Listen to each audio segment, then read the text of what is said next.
Hello, ladies and gentlemen. Welcome back to Chapter 12, Inference for Categorical Data, chi-square. We'll be looking primarily at sections 12.1 and 12.2.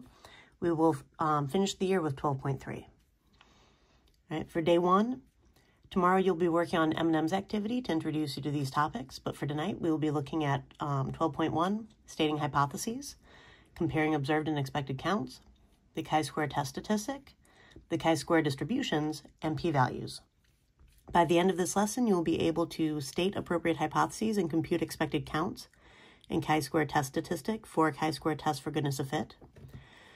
You'll be able to state and check the random 10% and large counts conditions for performing a chi-square for goodness of fit, and calculate degrees of freedom and p-value for a chi-square test for goodness of fit. At the end of this lesson, I would like for you to try these problems. Let's go ahead and get started. All right, so as stated, we are in 12.1, day 2. Chi-square test for goodness of fit, and you can read much of this information on pages 761 to 769. Right, so what is the chi-square test for goodness of fit? How is it related to a one-sample z-test for a proportion? Well, for our definition, a chi-square goodness of fit test is a test of the null hypothesis that a categorical variable has a specified distribution in the population of interest. Now, something to note is that this is used to test a claim about a distribution of a categorical variable, not a single proportion from the distribution. Now, the goodness of fit test is the general case of the one-sample z-test. All right, both tests involve one sample, but the chi-square test can handle more than two categories. In other words, it's more than just success/failure. All right, now, what are the null and alternative hypotheses for a chi-square goodness of fit test, and how do you state evidence for the alternative hypothesis? All right, so the null hypothesis is that the distribution of some categorical variable in the population of some group you're interested in is the same as some sort of claimed distribution. And the alternative hypothesis is that the distribution of whatever we're wanting to look at is not the same as it was claimed. Now, you could also state your null hypothesis in terms of the specific proportion breakdown of that distribution, in which case the alternative hypothesis would be that at least two of those proportions are not equal to the null, or that the null isn't true. Now, for evidence, you're looking to identify that the observed counts aren't the same as the expected counts, and the more different these are, the better your evidence is. All right, now you get the expected counts from the null hypothesis. And that leads us into our next question. How do you calculate the expected counts for a chi-square goodness of fit test? And should you round these values to the nearest integer? Now, the expected counts are equal to the sample size times the proportion specified by the null. So the proportion that you have for each individual category within your categorical variable for your distribution has a specific proportion identified for it. You take each of those proportions times whatever your sample size is, and those are your expected counts. Now, we don't round the expected counts because these represent the average number in each category in repeated samples like the expected values from Chapter 6. In Chapter 6, you were instructed to never round means, or in other words, expected values to the nearest integer. And just like those, we will not round these to the nearest integer. All right, so always leave some of the decimal there. You can still round the decimal, just don't round it to the nearest integer. Now, what is the chi-square test statistic? Is it on the formula sheet, and what does it measure? Well, chi-square is this symbol right here. It looks like kind of like a squiggle like this, almost like a backwards S with a slash through it, and then squared. All right, so it looks kind of like a fancy X. It's not actually an X, though. It is a Greek letter. So please don't just write an X. Now, chi-square is a sum of all of the observed counts minus the expected counts, quantity squared, divided by the expected counts. So you would find this fraction for every single one of the categories in the distribution, and you would add them all up. All right, now, yes, the formula is on the formula sheet. It's actually at the bottom of the first page. And chi-square measures how different the observed counts are from the expected counts relative to the expected counts. And keep in mind, we're talking about counts, not proportions. Every other z-test for proportions that you dealt with, you actually had to work with the proportions. This time we're working with the counts. So be very careful with that. This is a departure from what you're used to. Now, in a goodness of fit test, how do you calculate degrees of freedom for a chi-square goodness of fit test? All right, so degrees of freedom is equal to the number of categories minus 1. So, for example, in our M&Ms activity tomorrow, we're going to be taking the number of colors minus 1 to figure out our degrees of freedom. So something to kind of keep track of. Previously, degrees of freedom were our sample size minus 1. Now it's the number of categories minus 1. So degrees of freedom do not depend on the sample size anymore, just the number of categories. And the chi-square curve only fits well when all expected counts are at least 5. So you have to have a large enough sample in order to get your expected counts up high enough. Okay, let's take a look at the next page. All right, so next we want to describe the shape, center, and variability of the chi-square distributions, and how are these based on degrees of freedom? All right, well, if you take a look at this sketch over on the right-hand side, you can see that the chi-square distribution is becoming a little bit less skewed as the degrees of freedom get larger.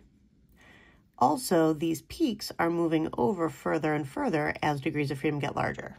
So let's formalize this a little bit.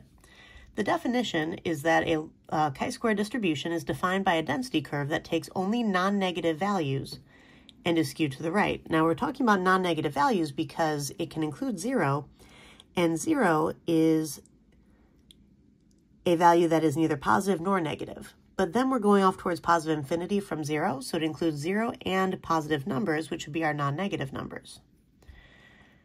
Right? A particular chi-square distribution is specified by its degrees of freedom, because that determines how skewed this distribution really is. Right? So the shape is always skewed to the right. And for our measures of center, the mean is always going to be equal to your degrees of freedom. And for any chi-square curve with degrees of freedom greater than 2, the peak, or in other words, the mode, is going to equal our degrees of freedom minus 2. So for example, this chi-square distribution with the degrees of freedom 4, notice that its peak is at 2. This chi-square distribution with degrees of freedom 8, notice that its peak is at 6. All right, this formula holds true as long as your degrees of freedom are greater than 2, because we cannot have a negative value within our distribution for the peak. Now, variability is going to be your standard deviation, and that is equal to the square root of 2 times the degrees of freedom. So take the degrees of freedom, double them, and then take the square root, and you'll have your standard deviation. Now, these kinds of values sometimes pop, or these formulas sometimes pop up in multiple choice, so they are important to actually go through and memorize. Now, how do you calculate p-values using chi-square distributions, and are there any conditions? Chi-squared CDF in the distribution menu on the calculator or table C, or you can use the chi-squared goodness of fit test in the test section of the stat button.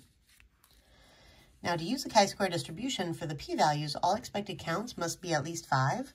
This is our modified large counts condition that we mentioned on the previous page. All right, let's go ahead and take a look at our example.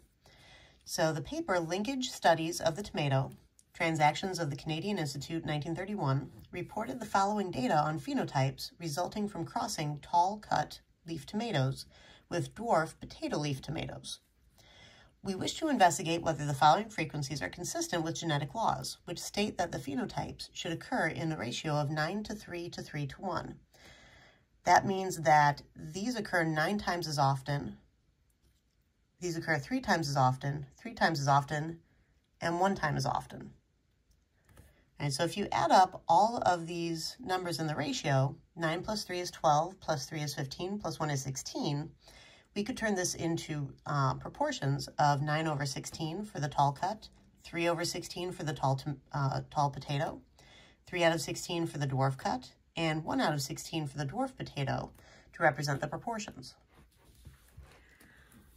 All right, now, for letter A, state the hypotheses we are interested in testing and the evidence for the alternative hypothesis. All right, so the null hypothesis is that the proposed 9 to 3 to 1 model is correct for tomatoes like these. Basically, that the claimed distribution is correct. And our alternative hypothesis is that the proposed model is not correct for tomatoes like these. Now, the evidence for the alternative hypothesis is any deviation of the expected counts compared to the observed counts, which means we need to actually calculate those expected counts. Now, you usually do this anyway when you're checking your large counts condition. So if we take our total number of tomato plants times the proportion of times we would expect these to occur, we'll get those expected counts. So 1611 times 9 over 16 gives me 906.2. 1611 times 3 over 16 gives me 302.1. Now this would actually occur twice because the 3 over 16 applied to both of the middle types of tomato plant, the tall potato and then the dwarf cut. And then 1611 times 1 over 16, which applies to the dwarf potato, would give us 107 expected. And all of these counts are different than the observed counts. Now, how different they are determines whether or not this is really good evidence or just some evidence. And when we go to calculate the chi-square test statistic, we're going to take a look at the sum of our observed counts. So in the case of the tall cut tomato plant, we are looking at 926 as our observed count minus our expected count of 906.2 quantity squared divided by our expected count of 906.2. Plus, and then for the tall potato plant, we are looking at observed count of 288, starting our subtraction, minus our expected count of 302.1 quantity squared divided by 302.1. And then you can just put plus and then dot, dot, dot. You could keep writing out the remaining two fractions. This one's short enough to be able to do that. And if you do that, you can actually go through and calculate by hand. Now, with each of these, when you calculate these by hand, you're going to get a slightly different result than I got here. I got this result using the chi-square goodness of fit test on the calculator. Let me show you how that works. All right, so my degrees of freedom are 4 minus 1, which is 3. So I had 4 different kinds of plants, so that's 4 different categories. Minus 1 gave me degrees of freedom 3. Now, if I go to stat and I hit enter on edit, I've entered my observed counts into list 1. And then my expected counts, I went through and I actually had the calculator go through and calculate it. So what I did is I typed in the formula that I was using here. So 1611, times 9 over 16 gave me this 906.1875. It shows up as 906.19 in the calculator right here, but you can see its full value down here. And this is what I had rounded to 906.2. Now, if you use these, you're going to get a slightly different answer. It'll be about 1.473, I think. But if you go through and you type in each one of these using the 1611 times its proportion to get the calculator to calculate the exact, times 3 out of 16, there we go, to calculate the exact values of these. Then when you go into stat and go over to tests, if we scroll down a little bit, down here in test D, right, test C is for the later chi-square test that we get into, but test D is the one specific for goodness of fit. And if we hit enter on this, it asks us where our observed counts are and where our expected counts are in the lists. So list 1 is where I put my observed counts, list 2 is where I put my expected counts. My degrees of freedom, as I said, are 3 because it's my categories minus 1 to give me 3. And then I go to calculate, and this is how I got my chi-square value of 1.469. Right? So the 7 would round the 8 up to a 9, 1.469. And then my p-value of 0.6895. Right? That's where I'm getting this from. Now, you could also go through and calculate your p-value using chi-square CDF. So if I go to second vars to get to distribution, chi-square CDF is option 8. And if I type in 1.469, and then this very large positive number for my upper bound, my degrees of freedom are 3, paste this in, and I get a little bit different, 0.6894. It's fairly close though. Right? And this actually shows your work for how you calculated the chi-square value. All right, so this is good to practice. Because sometimes we give you the chi-square value and you have to figure out your degrees of freedom and then calculate this just straight up without any of this other information when you're dealing with multiple choice. So it's always good to know how to use the chi-square CDF. Now, once we have our p-value, we need to make an appropriate conclusion. Now, this p-value is rather large. And because the p-value is greater than alpha equals 0.05, it's not less than or equal to like we need it to be, we do not reject the null hypothesis. And the reason for this is that there is not convincing evidence that the proposed 9 to 3 to 3 to 1 model is wrong. Right? We don't have convincing evidence of that. And this is one of those situations where they're actually hoping to fail to reject the null hypothesis because they want to make sure that things are actually consistent with genetic laws. So they're hoping not to find evidence against it. All right, go ahead and try this lesson, and I will see you in class.